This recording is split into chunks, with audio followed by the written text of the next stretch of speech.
La parole est à présent à Madame Laurence Rossignol pour le groupe socialiste, écologiste et républicain du Sénat.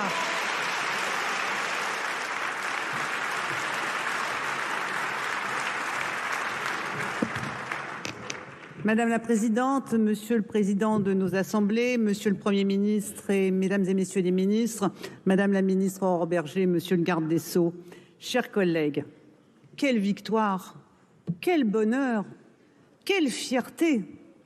Oui, c'est une victoire.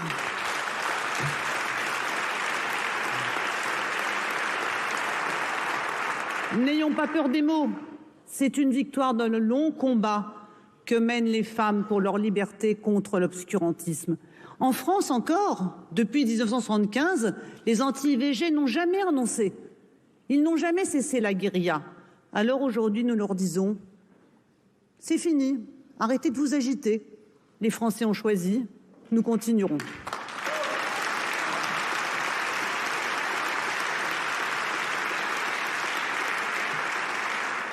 Notre vote va également réparer quelques pages noires de l'histoire. Nous allons réhabiliter toutes les femmes poursuivies, condamnées et même guillotinées pour avoir procédé ou subi des avortements.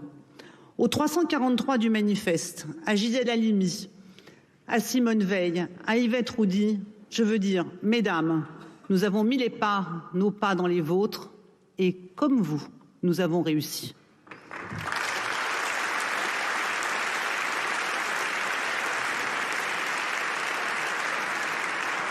Quelle fierté, ces dizaines de messages reçus la semaine dernière du Brésil, des États-Unis, de France, de Hongrie. Bravo et merci, nous disaient-elles toutes. Quel bonheur d'avoir construit ensemble ce vote avec des députés et des sénatrices de tous les groupes, enfin presque tous les groupes. Les communistes, les écologistes, les centristes, les insoumises, les renaissances, les LR et les socialistes.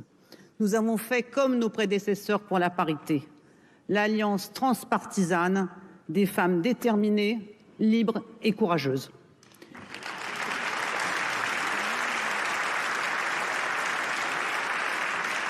Cette sécurisation de l'IVG dans la Constitution, nous la devons d'abord à la société civile, citoyenne et militante. Nous la devons aux Françaises et aux Français, qui, de sondage en sondage, ont toujours dit clairement qu'ils voulaient cette réforme.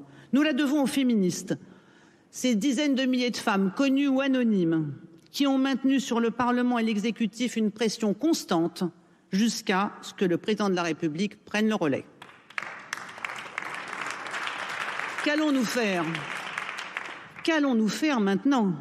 Les féministes vont-elles enfin partir en vacances? Ne rêvez pas. Eh bien non, nous allons continuer. Nous allons d'abord continuer pour toutes les femmes, ces centaines de millions dans le monde qui n'ont pas notre chance et n'ont pas accès à l'avortement.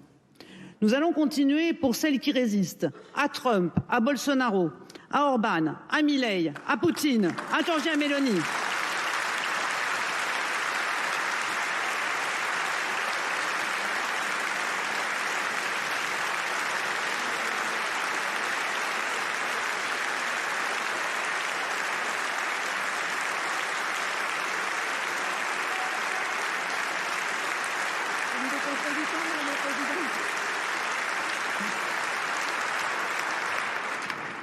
Mais sans oublier, bien sûr, dans cette liste, celles qui résistent aux mollahs et aux dictateurs théocratiques.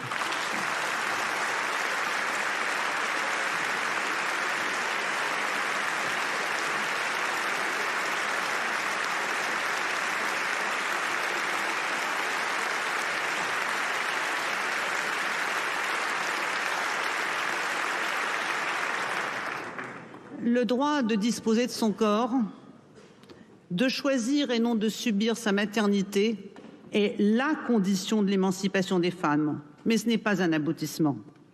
Tant que les viols, les féminicides, les inégalités salariales se poursuivront, nous continuerons. Tant que le sexisme d'atmosphère perdurera, nous continuerons. Enfin, chers collègues, avec notre vote, nous allons faire du bien au pays, à nos concitoyens. Ils seront fiers, d'abord fiers d'eux-mêmes, et j'espère fiers de nous. Aujourd'hui, la France retrouve le fil de son histoire, l'histoire du pays des droits humains, le pays qui donne du courage partout à toutes celles et ceux qui luttent. La France qui est là au Congrès aujourd'hui, c'est la France qui rayonne, pas celle qui s'enferme ou se recroqueville.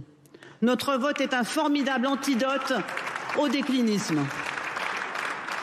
Il ravive les couleurs de notre devise, liberté, égalité, fraternité, et vous m'autoriserez probablement aujourd'hui à ajouter sororité.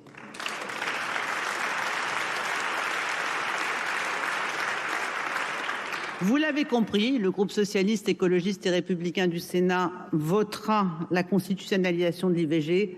Vive le féminisme, vive la République et vive la France!